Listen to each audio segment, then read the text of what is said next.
guys, welcome back to the channel. Today is April 25th and we're out here spreading litter. This is good friend Brad Downing, Cross Creek Ag Solutions. How's it going, y'all? So he's the one that sets the litter up for me, gets it all set up, and he hires someone to haul it, but he gets it here and then spreads it. So Brad, how did you get into the litter business? Well, it was kind of by accident, to be honest with you. So about 2014, I had a contact that we could get litter and we would be able to apply it to a couple of our farms. So we did that in 2014. I was looking for a better, more sustainable fertilizer than just conventional synthetics. And so that started the process of doing that. We actually had a spread for us by somebody else that first year. And then in 2015, we had an opportunity to take on a contract, pick up a lot of litter, thousands and thousands of tons. And we decided to do that, and we started talking to neighbors that they were interested in us spreading it for them. So we invested in one spreader.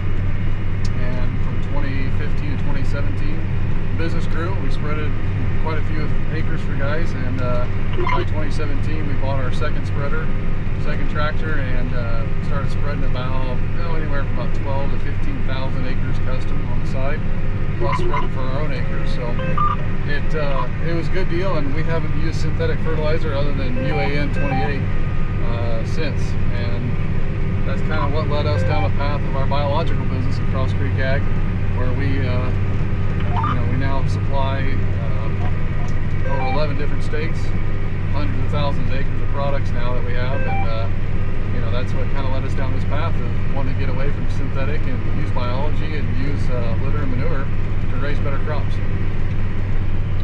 So I use litter, obviously on the organic side, for the corn and wheat and oats. So that's just kind of how I got in with Brad, and he's been very good to work with, and yeah, just very knowledgeable on litter rates and just things like that. So I hated to say that. So it's been a good relationship working with him. No, it's good. I appreciate having Michael, and a lot of our customers. It's been really good to be able to have that base here close to home, and we spread anywhere around 30 to 40 miles around Greentown, Indiana, and our biological business is in 11 different states now, where it's grown to. But we really focus on the agronomy. We focus on ROI. That's our big thing. And if I'm not willing to do it myself, and I'm not willing to pay for it myself and spend the money on our own farm to do it, how can I advise Michael or anybody else to do it on their farm? So that's what one of our main core values is. We want to make sure that we have integrity and honesty in what we're doing, and give it the best advice we can. We're not perfect, but we really try to do the best we can with what we have. So tell me about the spreader. Yeah, so this is actually a tube-line spreader manufactured in Saskatchewan, Canada. And so you're making a turn. So tube line's been around for a long time in their manufacturing their spreaders, but they came out about 2016 with what's called a TopCon, a feed system, and they own the rights with it with TopCon. And it's a dynamic system, so instead of just having scales in this spreader like any other spreader, and then you put a value in, and it's based on speed, how much your hydraulic pressure you move the chain, what you want to output. This is a dynamic system that actually calculates with an algorithm on the go how much output is coming out the back, and it completely adjusts itself going through the field. So obviously the more smoother field you have, the better off things go, and the better off you can actually have the system in place. And once that system is in place, you basically can hold value at whatever target rate you want, and then obviously you can speed up, slow down, whatever speed you can, as long as you can keep up hydraulic pressure with it. And it makes it really nice to be able to spread, because you get an even spread. You don't get to end the field and have a bunch left over or not enough. It does a really good job of calculating. So obviously we went to that, and both our spreaders were ran with that TopCon feed system through tube line. What spreader did you have before that? It was a good spreader. It was just a Chandler, 24 foot, and we actually had it for 3 or 4 years. We actually had it, and it did fine. But the problem was, if you got into material that was a little more, well, what I consider wetter, kind of chunkier, just a little slicker type material, that it would bridge in the middle. And let me just tell you, I don't care what time of day it is, but especially at nighttime when you're crawling in there trying to push some great smelling chicken litter that's all over your clothes and boots down, it didn't make for a lot of fun. So we wanted a spreader that we could handle any kind of material, you know, all the way down to 10% moisture, all the way up to 30-40% moisture. We wanted to be able to have a spreader that could handle all that. Plus, we actually spread some for guys, some pen pack type material, wastewater lime we spread. We've actually done everything to even just I'm trying to think what else. We've actually spread lime too. So we wanted a spreader that could do all things.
Around here just a second, just to kind of show you a little bit more about their spreader.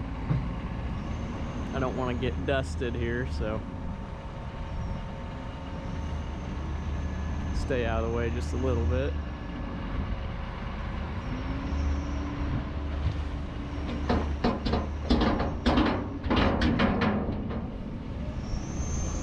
It's got 2 horizontal beaters up there.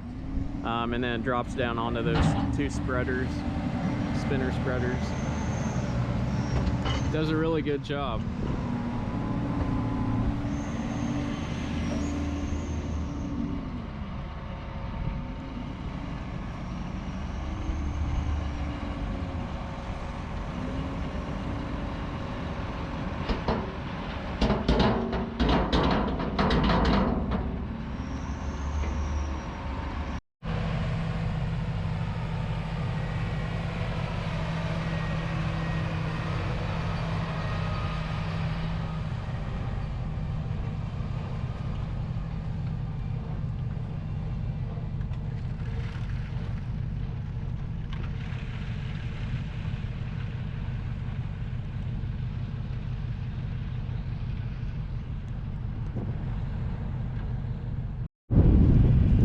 So this litter's pretty dry this year, which is a good thing. I don't really like all that wet, slimy stuff.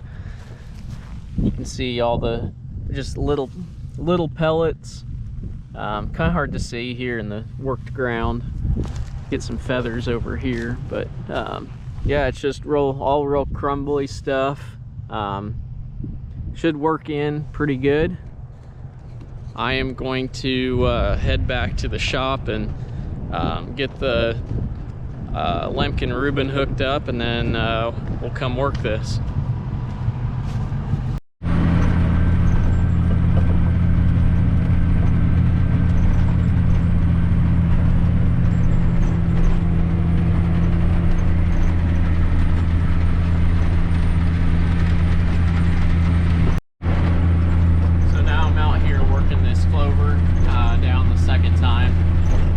This is actually a different field than what we were in this morning when I was spreading the litter with Brad.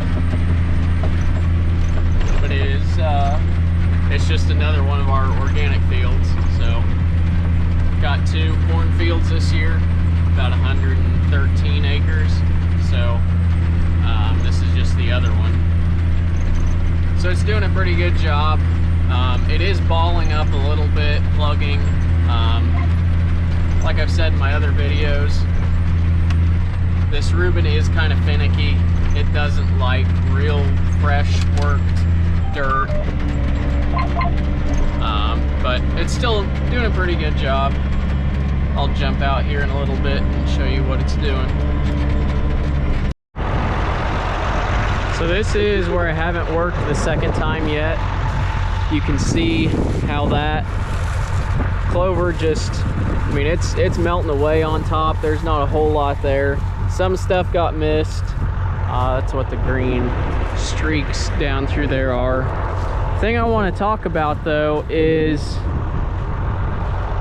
all of this clover got turned under the first pass, and now it gets turned back on top so that it can dry out. One of the things that no one ever talked to me about when I got a high-speed disc, or when I was looking, was the fact that these cover crops don't break down underground. I've found they break down much better where the sun can hit it and where the roots dry out, and that's what kills it. Everyone seemed to always say, oh, you know, if you get that cover crop down in here, you know, the top 2-3 inches, all your soil biology, it'll just eat it all up. I mean, it'll be gone in 10 days. You know, I don't know what they actually said, but I find that not to be as true as, I guess, as what they led me to believe. Maybe I just didn't understand. But this is what the sun will do right here, sun and wind.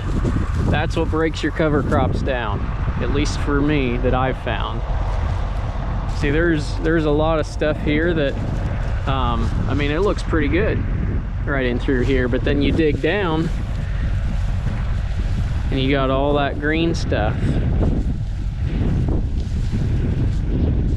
And that's what I'm doing right now, is just turning all that back up on top so that the sun and wind can dry it back out. And also incorporating the chicken litter, and then terminate this stuff that didn't get pulled out. It's still in the ground here, so that's what I'm doing. I'm having a little difficulty with it plugging a little bit. Just a lot of loose dirt. We've gotten a little shower here and there, but it's really, the dirt's still really fine, loose. So it's throwing a lot of dirt and soil and stuff up, you know, cover crops up in there. And then it's just, I guess I'm probably going too fast, but guys, this is supposed to be a high-speed disc, so I'm gonna go fast. So I'm trying to run about 9 miles an hour, somewhere in that 9.5. That's about what I was running with the 8320 when I terminated this the first time.